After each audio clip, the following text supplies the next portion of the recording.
الأسود صحابي قال لي هذا وحيدي أنا جاي يلا من نقول إلى الصعدة أي النبي سوى جهني بيدي يدو قاتل دراد أنا نلقى وحكم مقلين بيدي يعني عهد الصحابة كوات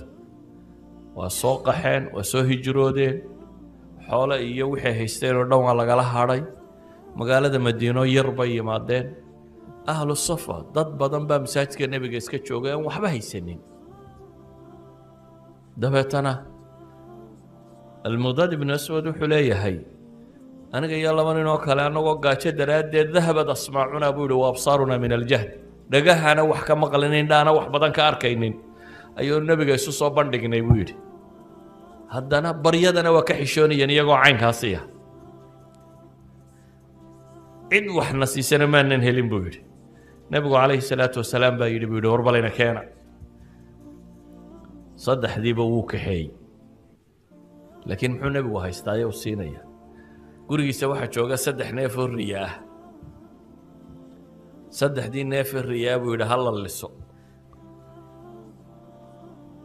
وصدح هاسا قريسة شوقا بويري انتا سيني وذا عبينايه انو قيبية وحلوان نمادنا واللسناه دبتنا صدح دايدو ينين بانو عبناه إن يرنا نبي قانو ميلو دقناه marka uu nabigu yimaado calayhi salaatu wasalaam ayuu salaanaan ka hurdana toosinayn ka soo jeedaana maqlaya buuna salaamaa intuu masaajidka soo galo tukado ayuu salaantaana salaamaa buu yidhi deetana waxaanu soo qaadnaa intii yaraydaanu isaga u dhigno intii baanu siinaa maalintii dambe ayuunbaa shaydaanku ii sheekeeyo waxaan idhi buu yidhi war nabi maxamed mala isagu kollay meelaha waxbuu ka soo helayaaye intaan soo kacay ayaan intii si yareedna ka laacay buu yidhi intii yareedaan nabiga u dhigi jirnay waan soo kacay bilo xadiis saxiix muslimku ku yaala intii yareedna waan cabbay buu yidhi markaan haddana cabbay ayuu shaydaan haddana i warwar geliyo wuxuu yidhi buu yidhi wayxak bal waxaad samaysay intii yareeda nabi maxamed baad cabtay maantuu ku habaari doona ee ahlu naarkaad ku biiraysaa ayaan haddana isidhi buu yidhi anigoo warwarsan آخري أدوم بابا شيبان سيدي بيقولين تاير عاني دبتنا وان سوق عي بيقولين شملة ضيدي ريت سوق عطي مرة ضيران ستة بيقولي هدان حق سرا سارنا عقاي موغاني هدان حق وسناقا حق سراي موغانس هردا يقسو دقوي دقوي مرة ضيران بس لي هو بوليو كل ما ضحان كنت ضوبة كل عقاها قالية حق سراي قاومة يعني حتى وحو هو ده ما هيستو هردا بو يقسو دقوي دقوي markaan cabaar galgashay ee hurdayga iman weyday ayaan waxaan isku dayay buu yidhi inaan tala kala keeno waxaan sidii buu yidhi war nabigii hadduu sidan ku yimaado oo gaajoodo oo ku habaaro ilaan liibaani mayside waxaan isku dayay buu yidhi inaan kaco oo muxuu samaynayaa marka kan middi baan soo qaatay buu yidhi dabeetana waxaan sidii buu yidhi de haata nebigu yuu kugu gaajoone صدح لما تقالوا نبي أو خال نفكر هاي ماشي تشوقي أيو صاقع مركا آنمي أيوم بانر كيبوري هدانا نفكيو دربابا حكسي موديو عانا كوشيران تبهتنا والله سيبوري سريه بهدانا دبيو ضررين waan la saybuuro xoorka ka soo duulay dabeetana waan soo qaado nabigaan u keenay buu yiri nabigiiba wuxuu yiri calayhi salaatu wasalaam asharibtum sharabakum al-layla aanade badan buu arkaa war caawamiyadan intii ni cabin markaasaan yiri buu yiri ma cabna ilaahi rasuulkiisiyo ya rasuulullaahi ishrab adigu cabbaan yiri buu yiri markaasuu cabay dabeetana wuu ii dhiibay buu yiri markaasaan yiri buu yiri ya rasuulullaahi ishrab cab ishrab markaasuu cabbay markaasuu ii dhiibay markaasaan yidhi buu yidhi cab ilaahay rasuulkiisiiyo markii uu nebigu cabbay oo aan gartay buu yidhi inuu si fiican u cabbay oo markii hore weelku madhnaan nebigu uu duceeyo wuxuu yidhi اللهم اسقي من سقانا واطعم من اطعمنا ابو دعيه ويلي markii aan waxba ooline uu nabigu weelkii waxba ka waayay yara markaasaan qoslay buu yidhi dabeetana qosol baan la dhacay markaas wuxuu nabigu igu yidhi ixda sawaatika ya maqdaad xumahaaga mid ka mid weeyaan maxaad samaysay buu igu yidhi waanu sheegay qisadii baanu sheegay buu yidhi wartani waa naxariis xagga ilaahay ka timiye maad qolada kalena kicisid buu yidhi haynala cabaanay ilaahay rasuulkiisii haddaynu labadeenu cabnay cidna dankama lihi buu yidhi salabaad haddaynu tilmaamno oo saxaabadan reer maka ahaa ee nebi maxamed calayhi salaatu wasalaam rabbayay say u muuqdeena markii bayt almaqdis muslimiintu ay furteen bayt almaqdis ninka furanayay ciidankaasna nin kaloo casharatu almubashiriina hogaaminayay cubaydata bnu ljaraax ayaa ciidamada watay dabeetana qoladii masiixiyiinta meesha joogtay waxay yidhaahdeen shardi ah furaha sulxi baanu gelaynaa saasaananu idinkula heshiinaynaa laakiin furaha wuxuun baanu u dhiibaynaa amiirulmu'miniinkiinu ha yimaado isagaanu furaha ku wareejinaynaaye sidii buu ku soo baxay abu cubayda cumar buu la hadlo wuxuu yidhi nimankii saasay yidhaahdeen dee haddaad noo iman karaysa kaale cumar wuu soo baxay wuxuu rabaa firihii bayt almaqdes inuu la wareego meeshana isaga furaha loo dhiibo mucaahadadii la galayna sidaasi ay ku hirgasho wuu soo socday markuu meesha in yar u soo jiray ayuu wuxuu soo maray dhul dhiidhiyoo roob helay oo dhooba midhana dabeetana daabadii uu fuushanaa intuu cumar ka daadegay oo labadii kaboodna la baxay ayuu labadii kaboodna halkan ku soo qaatay neefkiisiina soo hogaamiyey dhoobadiina iska soo dhex socday abaa cubayda iyo ciidamadii muslimiinta raggii soo dhaweynaya ka hor yimo abaa cubayda wuxuu yidhi cumarow ma jeclin maa yusiranii ana ahlu lbaladi istashrafuuk xadiidka xaakim warinayo magaalada dadkeedii iyo madaxdeedii inay ku arkaan sidan adigoo ninkan faydan ee cagaa dhoobada kule ah in lagu arko maan jecli buu leeyahy cumar eraygii wuu dhibsaday adiga cidan awah low yaqul hada hayruk buu yidhi abaa cubayda waxaan jeclaan lahaa midaan adiga ahayn inuu yidhahdo abaa cubayda adigoo kaa xishoonaya buu leeyay laakiin waan ciqaabi lahaa nin kaloo aan adiga ahayn inuu yahay marka waa ka xumay buu leeyahy low hayruka qaalaha mid aan adiga ahayn mu warkaasi ka soo baxa buu leeyahy dabeetana cumar wuxuu dib ugu noqday taariikhdoodii abaa cubaydaba waa ogiyey laakiin wuxuu yaro rabuun isagoo amiirulmu'miniinku u muuqdo amiirulmu'miniin xagga dharka iyo haybadda inuu meesha yimaado laakiin cumar wuxuu ku leeyahay waxaanu ahayn inaa kunaa adalla qowmin dad aada u dullaysan baanu ahayn ilaahay diintan buu nagu ciseeyo dad nagaga dhigay buu leeyay markaanu carab ahayna dhulkaygii joognay dad dullaysan baanu ahaan jirnay laakiin ilaahay wuxuu nagu ciseeyo nagu sharfay diinta tan haddaanu ka raadina buu leeyahay sharafta meel aan diintayada ahayn ilaahay waa na dullaynaya ilaahay diin buu nagu sharfaye waxaan diin ahayn haddaanu sharaf ka raadina waa dulloobaynaa waxaynu uga dan leenahay qofku muctaz bidiinihi inuu rumaysnaado in wax ka maqan yihiin inaanu ogeyn bidhbidhkan adduunya inaanu qiimo badan ku lahayn taasi waxay keensanaysaa inuu diintiisa xoog u xeejisto bal aan laba mucqad laba qof oo kursi ku dul fadhiyaan tilmaamo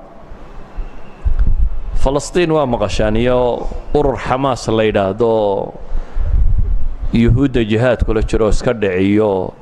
dunida wixii bam yaallay lagu garaacayo weli istifaacaya ururkaa ninka sameeyey ee hogaaminayay hagayay korsuu dul saaraa meel dhaqaaqdo jidhkiisii ma jirin markuu wax akhrinayo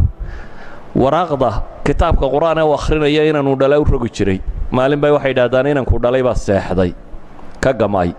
si uu rogaa buu garan waayey kitaabkii uu akhrinaya waraaqdiisa carabku isku dayay inuu ku rogo meel dhaqaaqda carab buu leeyahay maca daalik xoogga yuhuudeed buu hor taagan yahay dhakhtarkiisaa yidhi aad baad u tamar darrayse waxaad u baahan tahay na siino dabeetana wuxuu yidhi may ee masaajidka ha laygeeyo ramadaan bay ahaydee waa caawa soo jeedayaaba waa cibaadaysanayaa soo jeeday isagoo kursiga lagu sidaa laga soo saaray masaajidka israa'il kaa kursiga lagu siday intay u adkaysan weyday markii masaajidka laga soo saaray ayaa faantannimada cirka mara inta loo soo dira gantaal lagu dhuftay يعني ninkaasi hamu siday jidna intaasu ka yahay itaalkiisu waa carabka dhaqdhaqaaqaya aqligana wuu qabaa laakiin isma odhan muqcad baatay qof fadhiya baa taan waxba qaban karin isma lehe wuxuu u taagayay inuu diintiisa iyo ummadiisa iyo dadkiisaba xoreeyo ummad dhan buu u ahaa maxay hoggaan ruuxiya oo hogaaminaya حركات دن oo jihaad iyo isdifaac iyo wax iska rabaya dawlado dhan oo dunida waaweyn ba u adkaysan karila ninkaasi aan waxba qaban karin ee kursiga lagu jiidayo ayay u adkaysan kari waayeen hamiga sare aan xagga gaalkana idinka tusiyo saynisyahanka maanta cilmiga fiisigiska dunida u caansan ee mulxidka ee kutubtan maanta caanka leh isna waa muqcid waa sida ninkaasi oo kale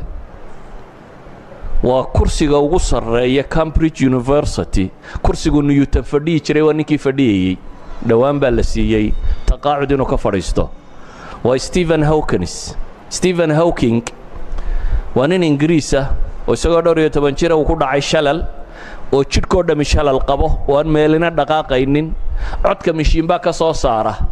waana theoretical physics-ka dunida ugu qiimaha badan le maanta ee la tilmaamo waa ninkan le maxay قضايات كان لقول المامو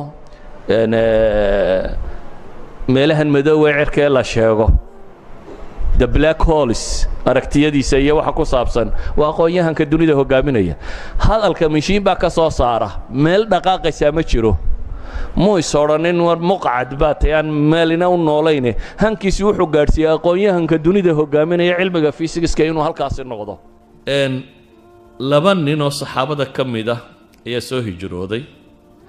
دبيتنا طلحة بن عبيد الله وصحابي اللي ورنشري بي لدقه لبضن وي جهاد قالين مركا اي جهاد قالين ايام ميدي شهيدنا ما قاطي متكي كاله ولا من انه صو اسلام واسلام نمدودو في عناتي والنبي قال دغال قالي ميد با دغالدي شهيد كو نقدي كي كلنا سنة كلوسي نولاد بيشي كو حكتين رمضان نوات شوقوا دبتنا سعادي وقيريود طلحة بن عبيد الله صحابي اللي ورنشري ايها وحو يري الريان اركي الرياد السديدة قد تكون حقا وقد تكون خزعبلات يعني النبي عليه الصلاة والسلام حقوت المامية النبدي وحكا هاري وحكا ميدا محي الرؤية الصالحة مركا الرياض دبنا وان نقطة باطل يوسكا دبنا وان نقطة سحابة نقول الرياضي وحكو الرياضي إيادو جندي أيجليان دبتنا صدح ديادان وحين بوليا أنا إيا لبدي نينا كالي لبدي نينا كالي كي دنباد دنتي يعني جهادك كود دمانين إيا ليدي سوغل كي باه له الرئيسية هرقالي دبتنا كي شهيدك هابا كدبا قالي أنا إسيري قالوا هذه ولي ما يقاري وقتك أجيبها ليدي بويدي marka uu soo baraarugay riyadii baa faaftay nabiga loo sheegay nabigu kaleey salaatu wasalaam wuxuu ku yiri maxaa ula yaabaysaan waxay ilaahay rasuulkiisiiyow labada ninkii aanu islahayn dawad dadaal badan iyo shahiidoobay kii kala jannada ka horgalay dabeetana nabigu wuxuu ku yiri alaysa qad makatha hada ba'dahu bisana oo kan miyaanu sanad kan nolol dambeyn buu nabigu ku yiri markaasaa la yidhi haa waa ka nolol dambeeyey oo miyaanu ramadaantii dambe isagu soo gaadhin buu nebigu ku yidhi haye waa soo gaadhay baa la yidhi oo sooma soomin oo ma salaadin oo masaajidkan kuma tukanaynin sanad buu nebigu yidhi calayhi salaatu wasalaam markaasaa la yidhi haa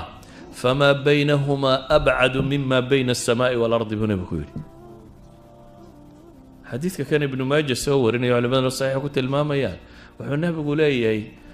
labadooda ajarkooda inta u dhaxaysa cirkiya dhulka inta u dhaxaysa in leeg baa u dhaxaysa yani ninkii shahiidnimada qaatay sanadkii hore kani muxuu kaga badiyey acmaashii uu samaystay sanadkii uu noolaa ay ka mid ahayd uu nebigu leeyahay warninku miyaanu ramadaan soo gaadhin aanu kaasi sii maqnaa soo kani ma joogin buu nebigu nabi maxamed salawaatullaahi wasalaamu calayhi qabaa'il baa u yimi waxay yidhaahdeen diintaanu rabnaa inaanu si fiican u baranno waa kaase waxoogaa nugu dar raggaaga ah toban saxaabiyo rag waaweyn ay ku jiraan buu ku daray tobankii saxaabi inta meel cidlaa lala tegey ayaa dhegta dhiigga loo daray ala bereey qabiilooyinunbaa isugu yeedhay oo waxaa la yidhi intan baynu ka haynaa raggii laynaga dilay hebel iyo hebel aan uga aarun baa la yidhi tobankii ay nebiga ka soo kaxeeyeen tobankiiba way dileen 8 7 macrakaday markii hore ku dileen isdhiiba bay 3 idhaaheen way idin daynaynaayoo markay isdhiibeen bay xadhigga u adkeeyeen mid baa diiday oo kii labadii soo hadhay na quraysh bay ka iibiyeen oo yidhahdeen waa tii berigii beder wax laydinkaga laayay yaa aabihii u aarayo aanu nin saxaabiya ka iibinaa bay yidhaaheen laba quraysh ka mid ah ayay ka iibiyeen oo yidhahdeen annagana waxoogaa na siiya kuwana aabayaashiin uga aara dhacdadaasi markay dhacday labadii quraysh laga iibiyey mid ka midoo xidhan ayaa markii la dilayay wuxuu yidhi muus ha lay siiyo muusku waa baalka lagu xirxirto shaving material ah waxaa lagu shave garaysto waa la siiyey muuskii yaraa isagoo hayaa kuwii dilayay ilmo yaroo ay dhaleen baa u yimi oo dhabta ka soo fuulay gabadhii ilmaha yar dhashay baa gergariirtay markaasi oo naxday dee ninkii ay dilayeenee dilka ugu xidhnaayo oo midi yarna haysta ayaa ilmaheediina uu dhabta ka fuulay dabeetana wuxuu arkaysa wuxuu ku yidhi waxba ha cabsoonin maa kuntu liafcala haada ma inaan dilaabaad ka baqatay buu yidhi ha ka cabsoonin inaan kan dilo waxay yidhahdaan culimmadu qisadan waxaa laga faa'iidayaa alwafaa bilcuhuud xataa ka ku khiyaameeyey inaan la khiyaamaynin kuwii khiyaameeye soo xidhe iibiyey inaan ilmo carruuro ay dhaleen loo dilin ilmo carruura oo ay dhaleen iyaba waa kuway dilaya hadhow maxay yaryarkoodu u noolaanayaan inaad odhanin islaamku kaama yaqaano walidaalik baa saxaabiga kani isagoo dilu xidhan oo la rabo in la dilo oo ilmahooda yar ay ku soo cararay oo dhabtiisu ku dhacay isagoo muddo haysta markay islaantii gariirtay wuxuu ku yidhi maa kuntu liafcala haada ha u malaynin inaan waxaa samayn kara anugu ma samaynayo qisada labadaan tilmaamaya waxay tahay iyadoo nebiga taasi ku dhacday ayaa haddana qolo kale u timo waxay idhaahdeen kuwii daliya qaara niman la yidhaahda bay ahaayeen iyo bani lixyaan nimankii la odhan jiray reer hudayla qolo kale u yimi nebiga oo racl iyo dakwaan la yidhaahdo waxay idhaahdeen annagana bal cidhana lagu daro diintu kama foga agagaarka iyagoo waa la aqbalayaaye 70 buu nebigu iyagana ku daray masaladani maxay tilmaamaysaa waa la laynayaa dadka inaan dacwo loo joojin inaan diin in la faafiyo waana la laynayaa inaan looga baqin waayo 10 hore uu diray nebigu in la diluu ogaa haddana markii la yidhi dacwaan weli u baahanay 70 buu diraya taa macnaheedu waxay tilmaamaysaa in diinta la faafiyo in loo aqbalo khatar kasta inuu qofku aqbalo inuu ilaahay dartii u dhinto maadaama uu faafinayo maxay ilaahay kalimaadkiisii subxaanahu wa tacaala maadaama uu dad diin ugu yeedhayo walidaalika buu nebigu ma odhan war horaa 10 layga dilay ciddanba bixin maayo wuxuu tafaafiyaan balliquu canii walow aaya buu taagnaa war aayadda ha noqotee dadka ha layga gaadhsiiyo markaasuu nebigu yidhi 70 kale siiyey kuwa kana qoladanina 70kii bay kaxaysteen meel dhexe markay marayeen bay qabaa'il u heshiiyeen dabeetana nimankan aan laynay baa la yidhi ninkii waraaqda siday nebigu uu soo dhiibay qolada madaxdaa loogu dhiibay isagoo meesha fadhiya midintu xagga dambe iska soo taagay waran geliyey waa la dilay 70kana waa la dilay maxaan mas'alada tanna u soo qaadanaya labadan mas'alo ee rajiic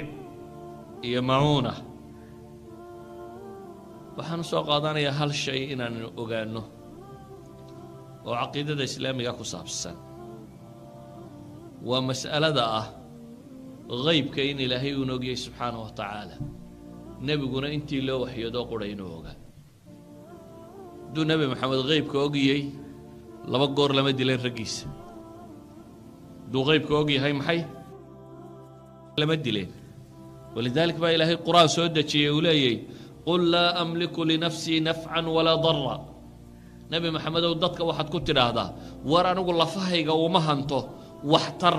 iyo waxyeello toona ilaa maa shaa allahu mooyaane ilaahay wuxuu doono mooyaane walow kuntu aclamu alghayba lastakhartu min alkhayr waxaad tidhaahdaa baa ilaahay leeyahay haddaan haybka ogahay khayrku maan badsan lahaa shar oo dhanba waan u goyn lahaa de duu nebigu haybka ogaya ma shar baa haleeli lahaa waa inuu u jaraa un dee shar meeshuu ka soo socda waa inuu dhinaca kale ka maraa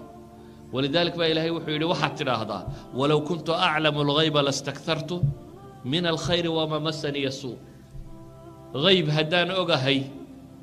khayrkana waan badsan lahaa dhibina ima haleesheendhe baa ilaahay yidhi subxaana wa tacaala in ana ilaa nadiirun wa bashiirun liqowmin yu'minuun waxaad ku tidhahdaa war aniga shaqadaydu waa inaan digo oo bushaareeyo dad ilaahay rumaynaya masaa'ilkan salawaatu ullaahi wasalaamu calayh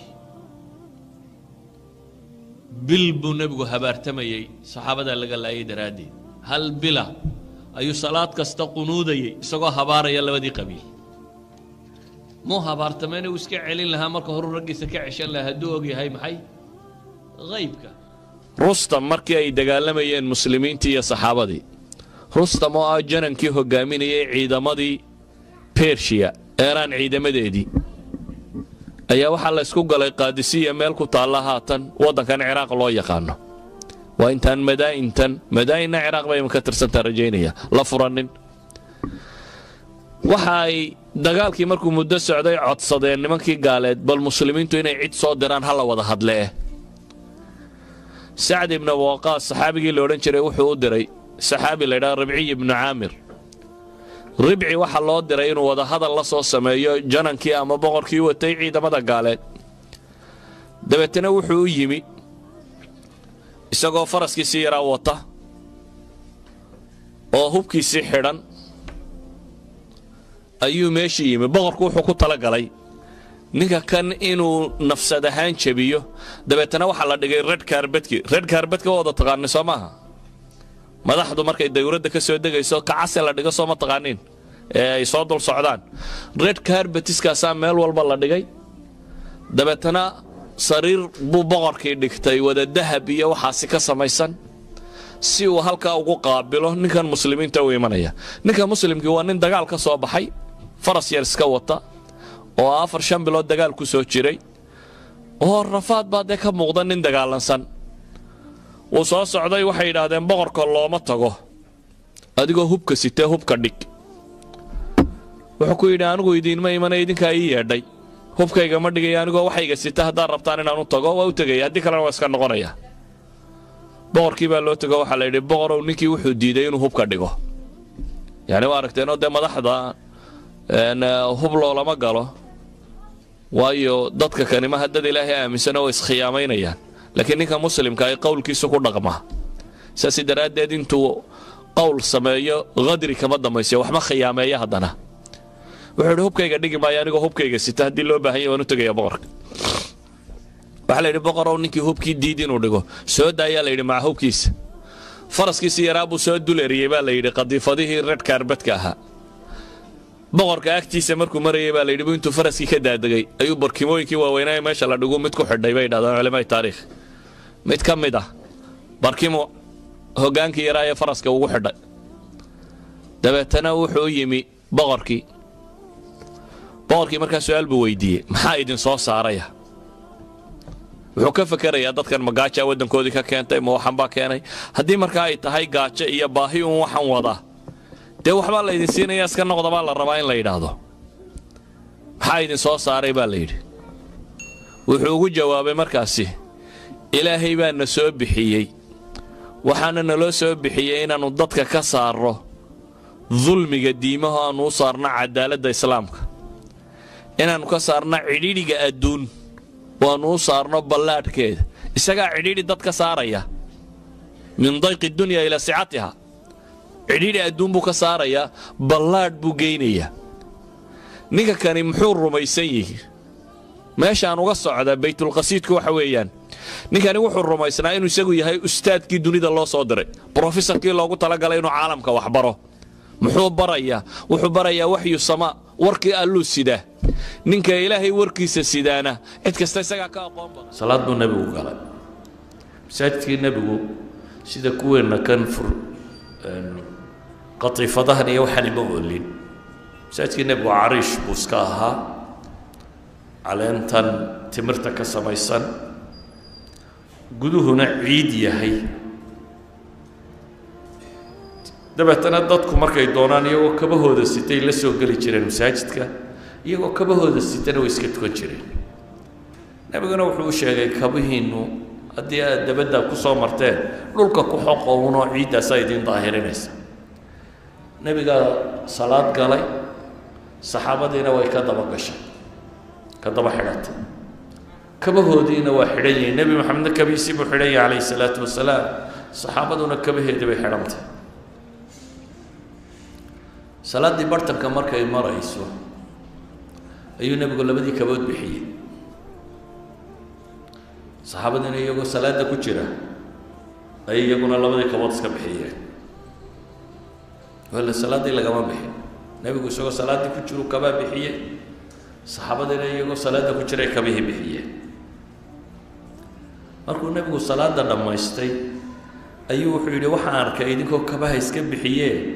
maa xamalakum calaa ilqaa'ikum maxaa idinku xambaaray inaad tuurtaan nicaal kabihiinna inaad tuurtaan maxaa kaba isaga bixiseen ayuu nebigu weydiiyey calayhi salaatu wasalaam waxay yidhahdeen waxaanu aragnay adigoo kabaha iska bixiyey dee annana waa iska bixinay markaa u fiirso saxaabadda dhaqankooda wuxuu joogay inaanay nebiga calayhi salaatu wasalaam su-aal weydiin maxaad kabaa u bixisay inaan la odhan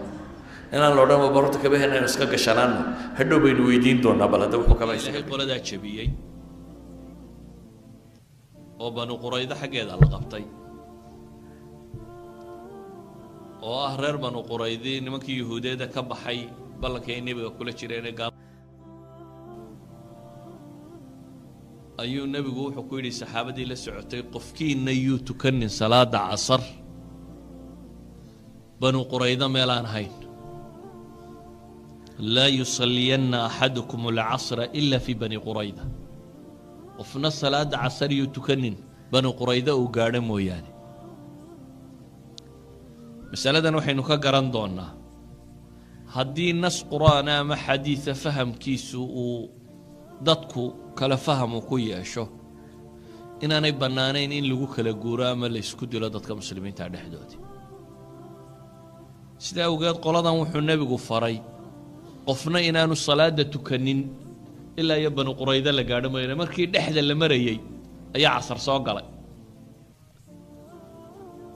dabeetana qola waxay tidhi warhaadhay dee salaaddii way naga tegaysaa dagaalkiina waynu ku jirnaaye aan casarka u tukanno dabeetana intaynu istaagno casar tukanno aan ku dareero qolana waxay dhahaa may halkii uu nebigu yidhi istaaga inagoo istaagna mooyaane salaad dambe tukan maynayna wada qola waxay leeyihin warheedhe laa yusalliyanna axadukum alcasra ilaa fii bani qurayda nebigu wuxuu uga jeeday salaadda wakhtigeedii baa la beddelay umuu jeedine wuxuu u jeeday degdega oo yacni dhaqso u tagaba waa looga jeedee salaadu waa wakhtigoodii ina salaata kaanat cala almu'miniina kitaaban mawquuta nusuus salaadda raraysa ma soo degine salaadda casartee casarkeedii aynu tukanno ee nebigu wuxuu inaga rabayna inaan meelo kale u jeesjeesanin oo aynu meesha gaadhno qolo kalena waxay dhaaheen war suga marka hore yaa ku yidhi adiga wakhtiga casarku markuu liiqa gaadhay halkaase tuko yaa kugu yidhi nebiga soo nebigu ma xadaynin marka horeba in wakhtiga la tukado haa maantana isagaa yidhi yaan laba tukanayn bani quraydo la taga mooyaane amarka dambaanu raacaynaa bay dhahay ila ta horeba nebiga xadeeyo tukanin ilaa iyo wakhtigaa tukada iminkana isagaa yidhi yaan maanta halkaa mooyaane meel kale casar lagu tukanin qoloba fahamkeedii bay iska qaadatay qolo waxay dhaheen war anagoo tukanayna salaadoodii casar bay iska tukadeen dabeetana waa dhaqaajiyeen qoladii kale waa socdeen siday u socdeen baa cadceeddii dhacday waa wadeen maqribka dabadiisii bay gaadheen banu qurayda markaasay casar tukadeen nabigaa loo sheegay salawaatu ullaahi wasalaamu calayh wixii ay sameeyeen waxaa la yidhi dee markaanu dhexda maraynay baanu isqabannay qolana waxay dhahen war salaadda wakhtigeedii waa joogaan tukanno qolana waxay tidhi halkaa labadii qolona nebigu ma canaananin salawaatu ullaahi wasalaamu calayh waayo labadaba dantooda waxay ahayd inay muraadka nebiga fuliyaan warkii nebiga inay fuliyaan bay labaduba rabeen laakiin sidii ay u fahmeen ama u fasireen uma kala gedisnaatay walidaalik waxaynu qisadana ka fahmaynaa masaa'ilka ijtihaadiga ah ijtihaadku haddii laba ra'yo kala gedisan labada caalima muslima ka ijtihaada yidhaahdaan macnaheedu maaha in dadka shan kooxood laga dhigo nina yidhahdaan kayaga ku fayla nina yidhahda kayaga ku fayla ee waa inay dad walaalo muslimiin oo weli hadafkii iyo wixii baa isku markii muslimiintii maka joogtay gaaladu ay dhibtay aad dhibaatadu ugu badatay ayuu maalintii dambe abubakar is yidhi hijrood dhulka xabashida iyo meelahaas ka qabo maku ka baxa meel barkil khamaad la yidhaahdo markuu marayo ayaa waxaa la kulmay ibnu dughina nin la yidhaahdo ninkani waa odaygii qabiilo qaarra la yidhaahdo mushrikiina qabiilo gaaleed ayuu yahay suldaan ama ugaas ama caaqil waxaynu sheegno ninkii baa wuxuu ku yidhi abubakar buu gartay war abubakarow ayna turiidi ya abubakar buu yidhi xagaad ku socotaa abubakar wuxuu yidhi akhrajanii qawmi tolkay baa i soo saaray maka kamaan baxeene tolkay baa i soo saaray dabeetana waxaan rabaa dhulkaa ilaahay inaan iska socdo rabbi caabudo saa'ix inaan noqdo saa'ixa waxaa la yidhahdaa berigii hore waxaa jiri jiray dad cibaado isaga baxo safra oo meel ay u socdaan oo gaari aanay jirin iska dhaqaaqa un waxaan rabaa buu leeya inaan saa'ix dhulka ilaahay ku noqdo oo ilaahay carrigiisa ku caabudo oo iska tago ile tolkay isaar buu leeyahy ibnu daghina wuxuu ku yidhi abubakarow adigoo kale nin la saaro ma tihid macquul maaha yacni abubakar oo kale in la soo saaro waayo in lagu saarana ma aha inaad adna iska baxda taasina sax maaha buu leeyahy sababtu waa maxay fa innaka tuksibu almacduum watasilu الرحم وتحمل الكل وتقري الضيف وتعين على نوائب الحق wuxuu ku yidhi adigu waxaad ahaan jirtay dadka aan waxaysan qof wax siiya waxaad ahaan jirtay dad nin qaraabada xidhiidhiya waxaad ahaan jirtay qofka culus nin culayska ka roga waxaad ahaan jirtay nin martida soora waxaad ahaan jirtay mashaakil oo dhan nin dadka uga gargaara abubakar markaa maxaa lagu sifaynayaa qof naaficaad bulshada ku dhex ahayd baa la leeyahy qof wax tara oo bulshadu wixii u baahan ninkani waa nin gaaleed kama warramayo aakhiro iyo dadkaad hanuunin jirtay kama warramayo isagu wuxuu wax ka warramayaa waxtarkii adduunyo saa daraaddeed wuxuu leeyahay war nin tolka xidhiidhiya oo masaakiinta wax siiya oo dadka dhibtu ku timaado dhibta ka qaada oo martida soora oo nawaa'ib ilxaq oo dhan dadka ugu gargaara baad ahayd saa daraaddeed nin la bixiye ma tihid buu leeyahy ibnu daghina weedha uu ku leeyahay abubakar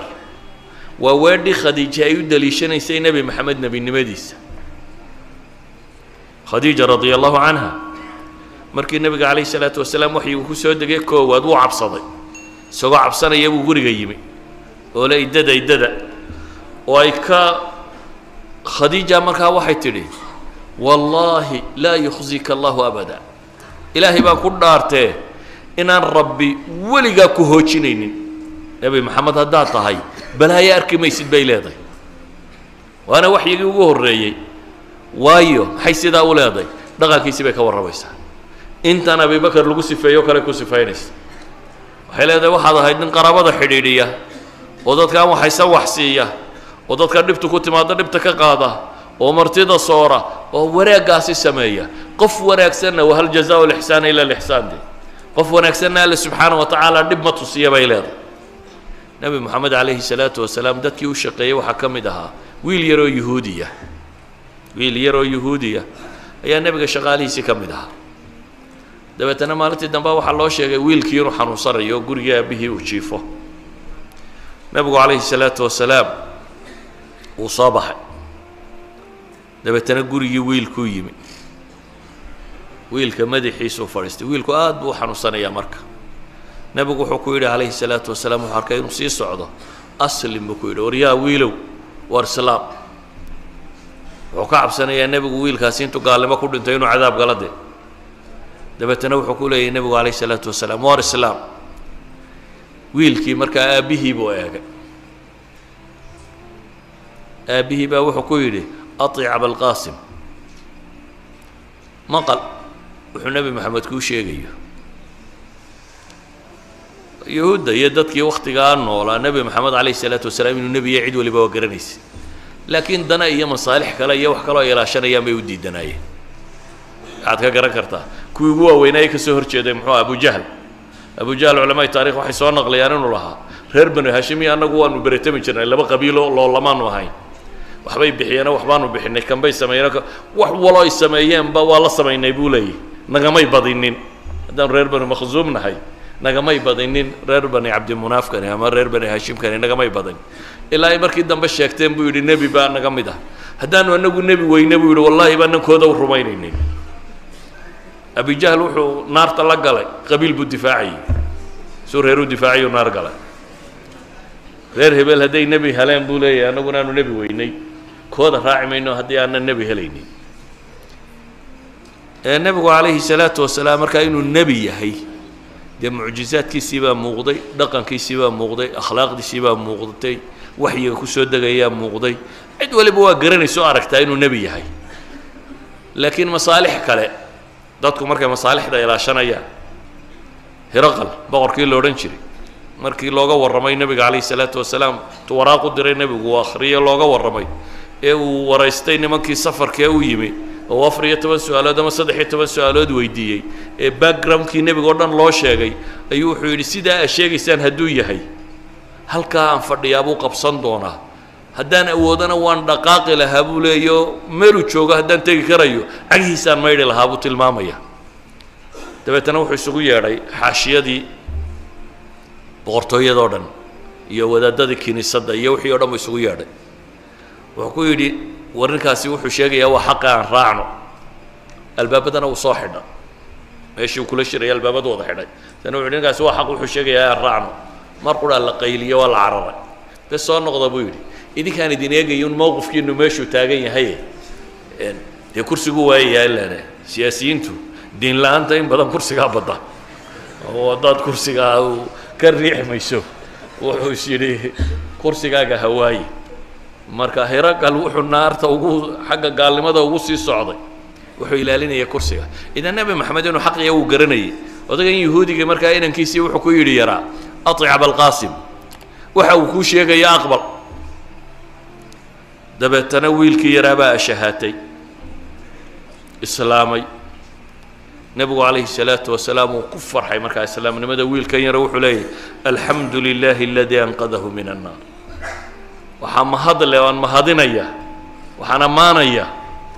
إلهي كاير نار تكبد بادي ويلكا وشقالا أبو النبي وحو كلاعب سقبي إنه النار تقاله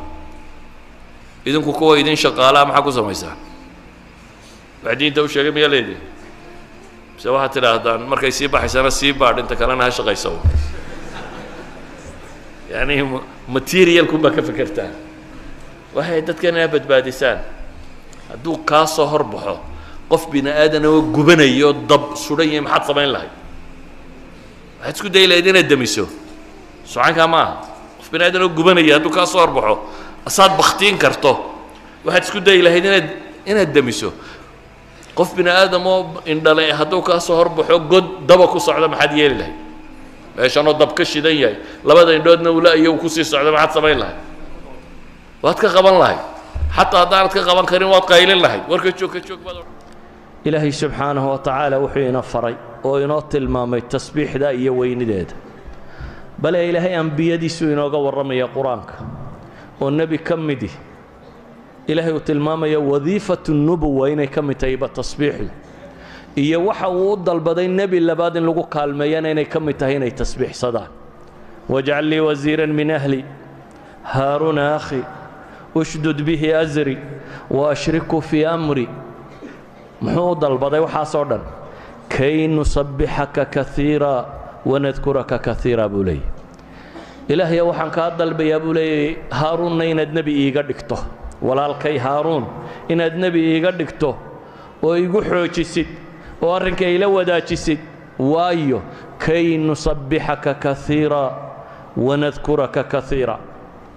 markay kaalmada dalbadeenne fircoon loo dirayna ilaahay muxuu ku yidhi idhabaa ilaa fircawna innahu tagaa maxaa fircoon markuu tegayay la yidhi walaa taniyaa fii dikri baa ilaahay yidhi fircoonkaa xoogga badan leh ee askar iyo ciidan iyo wax kastaba haysta u taga baa ilaahay yidhi zaadkiinnu laakiin waxa weeyaan walaa taniyaa fii dikri ha ka noogin aniga xuskayga subxaana allahi wabixamdihi iyo laa ilaaha illa allah iyo wixii la mida kuwaa ha ka noogina baa ilaahay leeyahy subxaana wa tacaala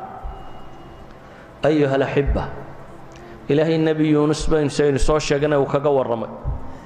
nebiyullaahi muusa ilaahay ka warramaya markii nimcadu u cusboonaatay rabbigii markuu weydiistay intuu jeclaaday inuu arko ilaahu aan ku arka la yidhi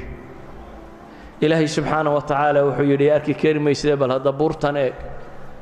hadday buurtu taagnaato waa suurtagaladna inaad i aragto buurtii baa dhalaashay falammaa afaaqa qaala subxaanaka tubtu ilayk markuu miiraabay baa ilaahay yidhi subxaana wa tacaala wuxuu ku bilaabay subxaanak tubtu ilayk ilaahayow adigaa ceeb ka dheer ceeb iyo xumo adigaa ka dheer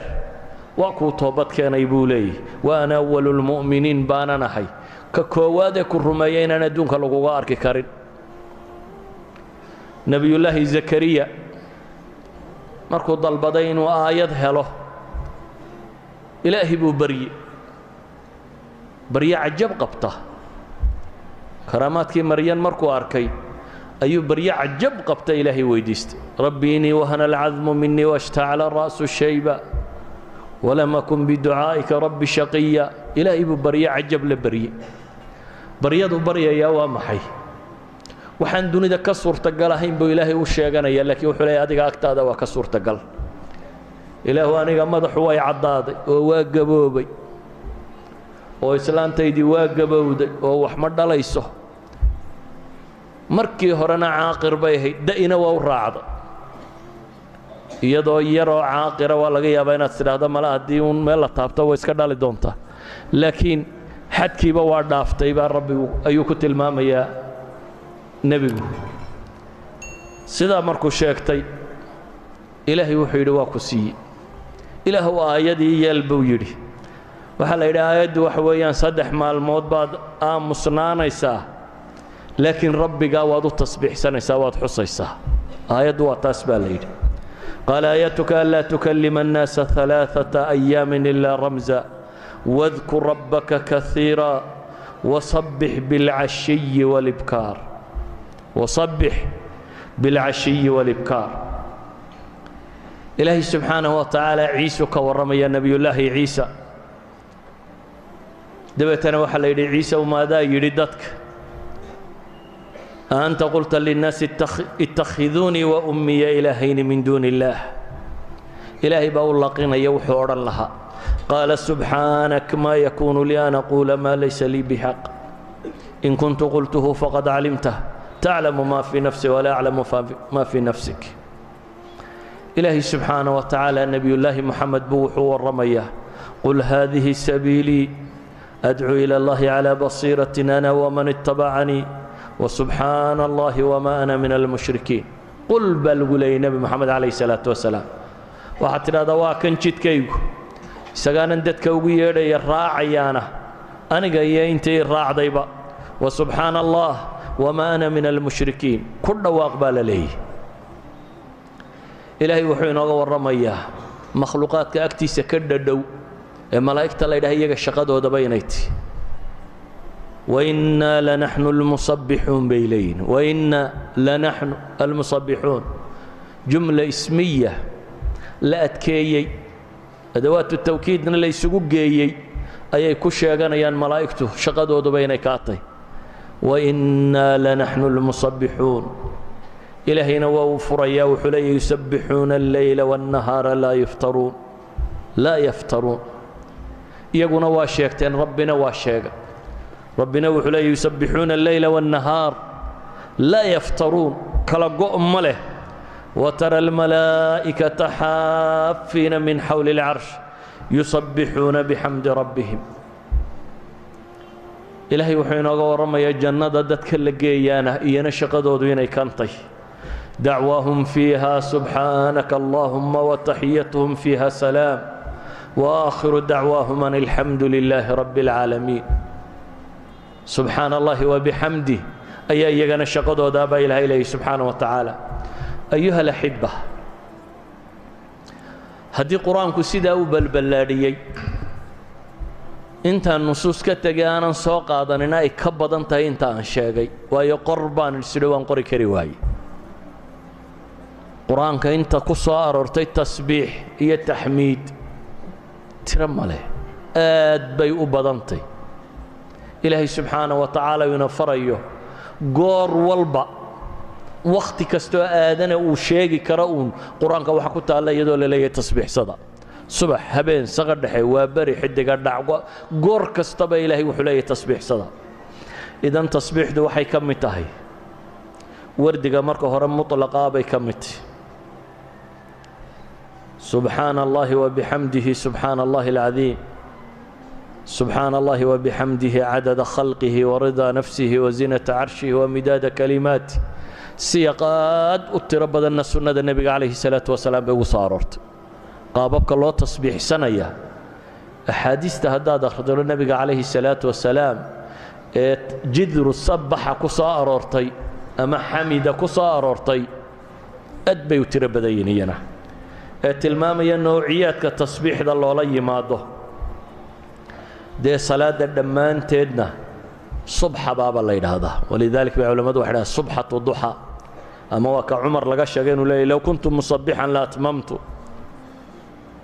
علماء بدبايد هذا الصبح هذا أنت بدنت السنة الله يدها لكن مفسرين بدن باب حي قبان مع التكلين الله يدها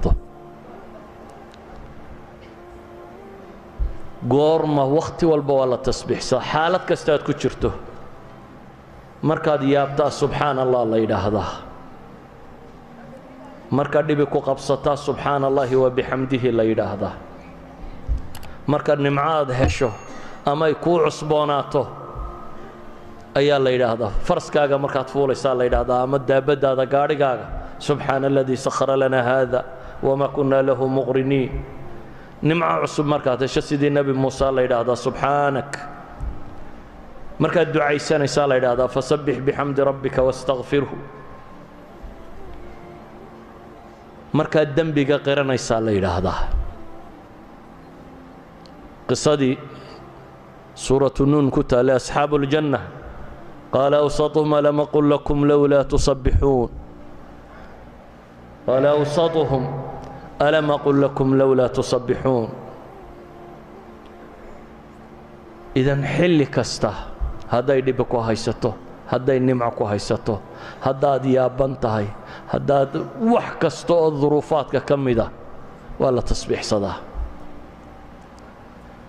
tasbiixdaasi midhahaad ka goosanaysaana koo waa inaad dembi dhaaf hesho nebigu calayhi salaatu wasalaam wuxuu leeyahy man qaala subxaana allahi wabixamdihi subxaana allahi alcadiim fii yowmin 100 mara gufirat dunuubuhu wain kaanat midla zabad albaxr qofka yidhaahda maalin 100 jeer سبحان الله وبحمده سبحان الله العظيم ذنبي سال دافا وإن كانت مثل الزبد البحر حور كبضة وكلا هداي لما موجود بضة هداي لاك تهي والله دافا أبو النبي عليه الصلاة والسلام ذنبي قال له دافية وحي شدة يدبكو هيستا لقاك دافية لا إله إلا أنت سبحانك إني كنت من الظالمين فلولا أنه كان من المصبحين للبث في بطنه إلى يوم يبعثون وحي عديد اللابتك أجرى لغاك دافية ولقد نعلم أنك يضيق صدرك بما يقولون فصبح بحمد ربك وكن من الساجدين